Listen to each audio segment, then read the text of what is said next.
Hey, I'm on my phone right now, so please try to ignore any typos. So I am a 16-year-old female who has been living with my mother, a 42-year-old female, and my supposed father, a 39-year-old male, for the past 16 years of my life. But I recently learned that it had all just been a lie that my parents had been covering up for ages. My whole life I haven't ever had any photos of my family or any childhood photos. Unlike other children, all my existing pictures are ones that were clicked after the age of 5 or 6. I was told that we lost those albums of my childhood in a house fire, which I don't remember because it happened when I was very little. Of course, it's all a big fat lie, and I know that now. I uncovered this on my visit to my uncle's, my mom's youngest brother, house last week. My parents didn't like my uncle, a 33-year-old male, for some reason, and used to forbid me from meeting him unless they were with me. But my uncle is really cool, and he recently bought the newest book in a series that I enjoy reading, so I went over to his house last week without telling my parents. My uncle and I have always been close compared to my parents, who have always been a little emotionally distant from me. I couldn't figure out why earlier, because they seemed to be close to my sister. I didn't think much of it because it wasn't like they didn't care for me or didn't show affection towards me. They just babied my sister more. My sister Riley is just 2 years younger than me, so earlier I used to find it unfair, but then I got used to it. I love Riley, so I didn't think I needed to talk about it either, as long as all our needs were fulfilled. My uncle agreed to keep my visit a secret because he knew how much of a bookworm I am. While I was going through his extensive library, I found what was unmistakably a photo album on the bottom shelf, and it was very obvious that he had tried to hide it behind another book. I grabbed it and started looking through the pages while he made me lemonade, so he wasn't there to stop me, and eventually I came to a bunch of photos that looked like they were clicked at my mom's wedding. I could recognize my mother because she hadn't changed much, but I couldn't recognize the groom at all. It was insane to me at that moment, because I knew for a fact that these were my mother's wedding photos, since I could place a lot of people from her family, but the groom, who was supposed to look like my dad, didn't look like him in the slightest. When my uncle came back to the room, his face fell when he saw me holding the album and tried to distract me by talking about the new book, but that strategy wasn't going to work, now that I had something much more interesting to talk about. I confronted him and demanded an explanation as to why he had a photo album that contained so many photos of my childhood and past, even my mom's wedding. I had been told my entire life that we didn't have any pictures from the past, so this seemed suspicious in itself. And then add to that the distinct difference in looks between the groom standing beside my mom and my dad. After a lot of pushing and arguing, my uncle finally told me the truth. He warned me that this wasn't his place to share, but now that I was older, even he felt that I deserved to know. I was intrigued and didn't know what to expect, but whatever it was, I wasn't expecting this. So I've only ever known my mom's side of the family, but never my dad's side, because according to my mother, my dad had been orphaned at a young age. The relatives that he did know had not expressed any interest in adopting him or helping him, so he was no longer in touch with them. I accepted that as the truth, but after my conversation with my uncle, I learned that my paternal grandparents were still very much alive, and that the whole story was something my parents had made up to keep me from finding out their ugly truth. Apparently, my dad isn't really my dad. He's technically my uncle, because my real dad was actually his brother. I never got to meet my biological dad, because by the time my mom had the affair and the divorce was finalized, my dad had already been diagnosed with motor neuron disease, and the court hence ruled in my mother's favor, and she got full custody of me. My dad's family wasn't willing to look after me, and my father wouldn't be able to, no matter how much he wanted to. So joint custody was out of the question. He did get visitation rights, but my mother didn't allow him to see me very often, and by the time I was 5 or maybe 6 old, he had passed away already. I do have some vague memories of him, but I never really processed or acknowledged him as my father, because nobody ever told me. The only father figure I'd known was my supposed dad, who was actually my uncle. My mother got married to my dad about 20 years ago, after dating throughout high school and college. Since they'd been together for so long, it was a given that they'd eventually get married and start a family, but apparently my mother wasn't ready for that and resisted the idea of it for ages. It wasn't my dad who ever pressured her. but his family. He'd ask her to turn a deaf ear to it, but she'd get way too worked up, and eventually she couldn't handle his nonchalance anymore, which led to a lot of fights between them. My mom said that she went to his brother so he could help sort things out between them, but ended up relying on him for more than just emotional support. 4 years into their marriage, my mother started an affair with her brother-in-law, and she was about to confess to my dad, but then she realized that she was pregnant, and within a few months of that, my dad was diagnosed. She finally came clean to him after my birth, and then he filed for divorce and joint custody, but failed. He tried several times afterward, but his appeal was rejected on account of his illness, and so I never really got to spend any time with him, and he never got to be a real dad to me. I barely even remember him, if I'm being honest. I was his daughter for sure, though. That had been proven by a DNA test, which was probably why my parents never felt very emotionally connected to me, because I only reminded them of my dad, whom they'd cheated and screwed over. Then Riley was born 2 years later, and by the time I turned 6, my biological dad was gone forever. So that's my wonderful family for you. They went to insane lengths to cover up the truth and make sure I never found out about what they'd done in the past, but now that I knew, I couldn't just look at them in the same way ever again. All the respect I had for them was just gone. Along with all the love, they'd always kept their distance from me emotionally, and I'd thought that it was because they adored Riley more since she was younger, but no. It had less to do with her and everything to do with me and my heredity.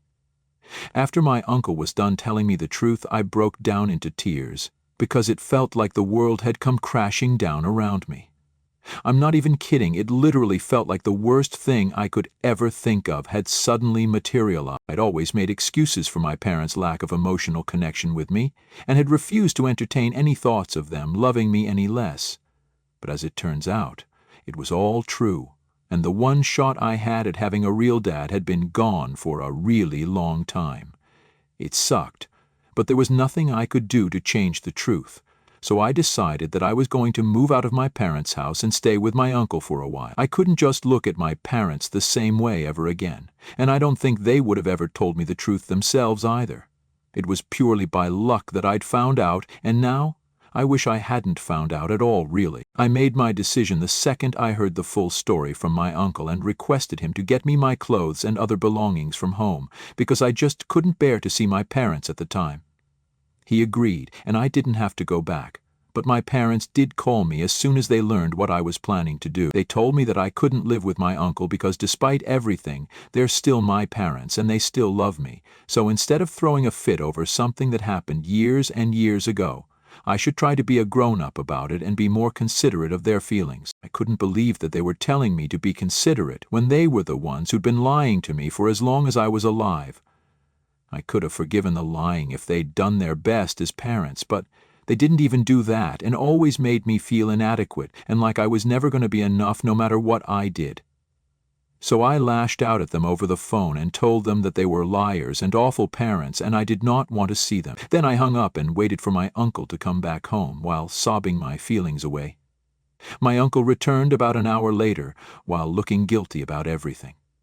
He apologized to me as soon as he came back home with my clothes, laptop, and other belongings that I'd told him. We're in the middle of our winter break right now, so I don't need my school stuff for a while, and the ones that are absolutely necessary are already in my locker. My uncle said that he was sorry that he'd told me everything so suddenly, without preparing me for any of it, especially when it wasn't even his place to say anything, and it was clear that my parents had torn into him for telling me the truth. He said that I could live with him for a while and think about what I wanted to do next, but I could feel that until you decide to go back to your parents was implied. I didn't say anything to him at the time, but I'm sure he won't be too excited about sharing his house and supporting a 16-year-old until I go to college. I don't like the idea of living with him until college because it's very obvious that he doesn't actually want me around permanently. He's only doing this for me out of temporary kindness. He loves me, and I love my uncle too, but this situation isn't ideal for either of us. There's a lot to think about regarding the future that I didn't take into account when I made my decision. On the other hand, I also do not want to go back to my parents. It's not like they haven't been trying to remedy the situation, but I can tell their attempts are really half-hearted, and it's mostly out of a sense of obligation and moral duty, not because they really miss me and want me back. All their texts and calls are just all about how it's impractical for me to run away instead of being a grown-up and confronting the situation so I can just deal with it. They keep coming up with practical reasons that I can't continue to live with my uncle, as if I'm not already aware of those reasons. Not once have they said that they miss me or they actually want me back and that they love me. They keep saying I need to be a little more grown up about this, but hello? I'm not a grown-up at all, so how exactly am I supposed to act grown-up about this? It doesn't even make sense, and honestly, the more they call, the less inclined I feel to go back to them. On their last call, they said that I should come back because it reflects poorly on the family if a teen girl chooses to live with her uncle instead of her parents, and just makes it sound disgusting and perverted.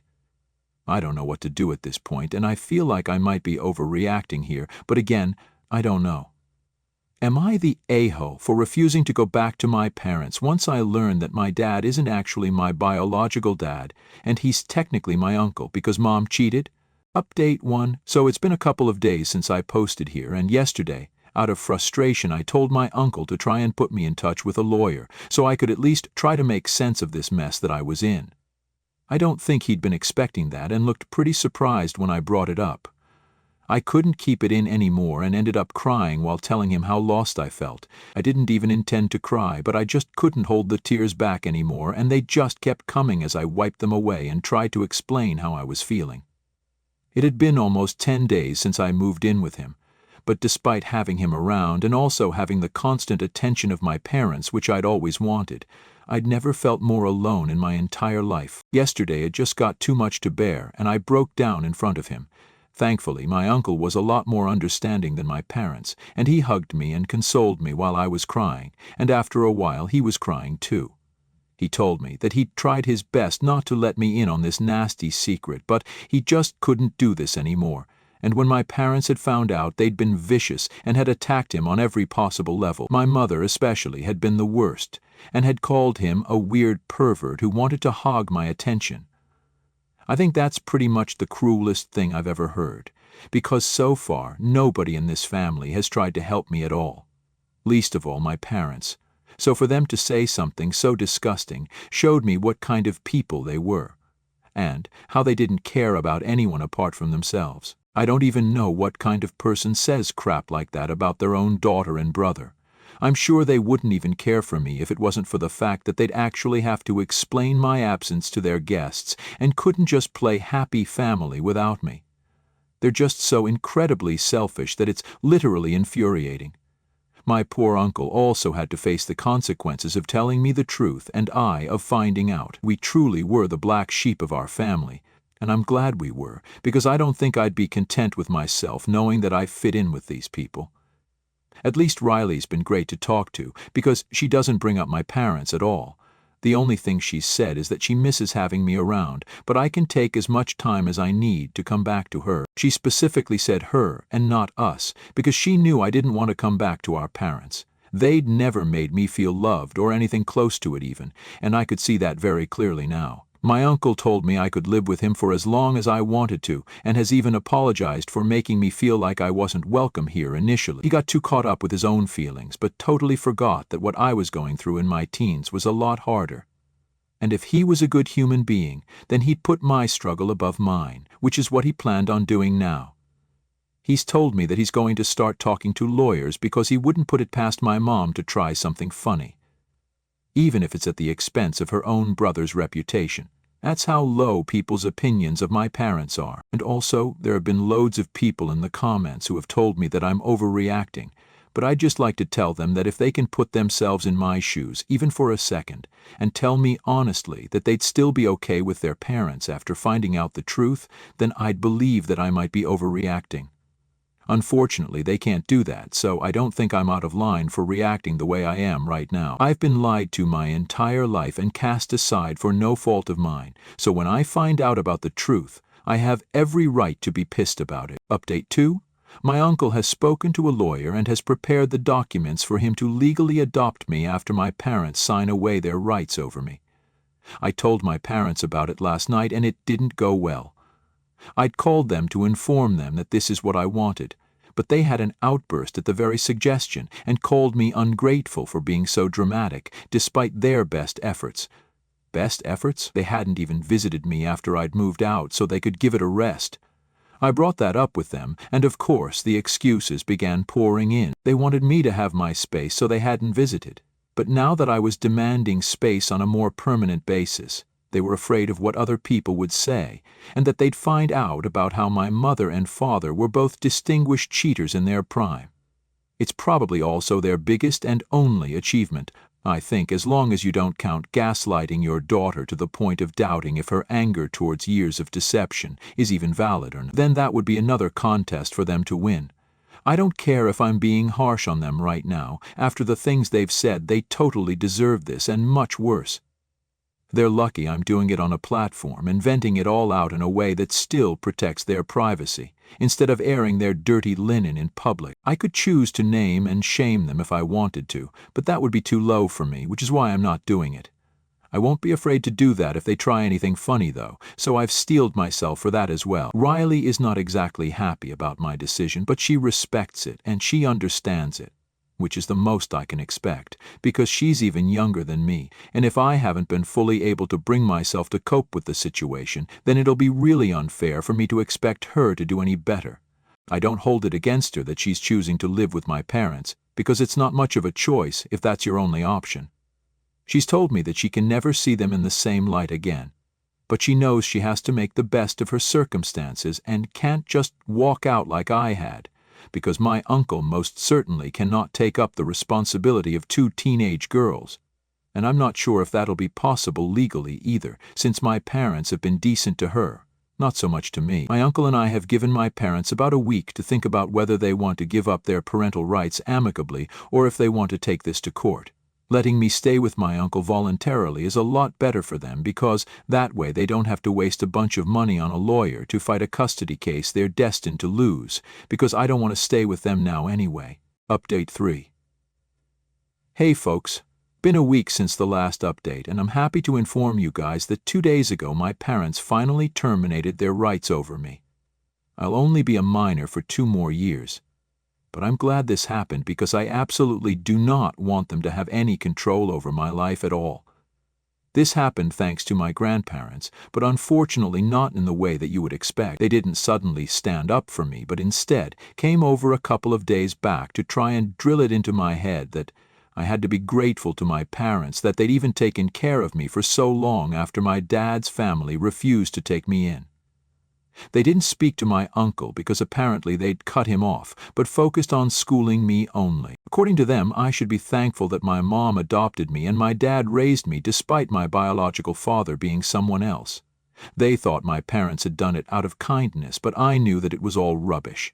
The only reason they'd done so was because they needed to save face, and they knew that if they hadn't taken me in, my father would have made sure everyone knew about their affair while he was alive.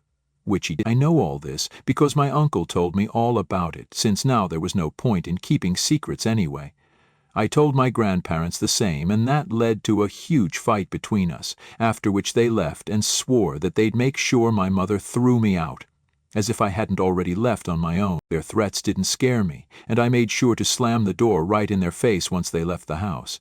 My uncle and I were both pretty heated after that argument, because there'd been a considerable amount of mudslinging and name-calling. But at least the one good thing that came out of it was my grandparents forced my parents to give up their parental rights.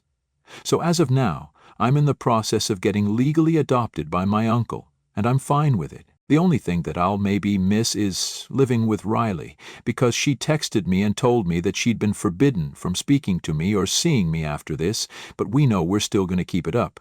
We're certainly going to see each other at school, and maybe we won't be able to spend as much time together, but we'll have to make it work somehow. Things are going to be different from now, but I'm prepared for it all now. At least I won't have parents who don't even love me bringing me down anymore, and can finally be myself without constantly feeling the need to seek validation from them. I feel like a huge weight has been lifted off of my shoulders and can breathe now, after a long time, and I swear this feeling is worth every single tear I've shed over my horrible parents.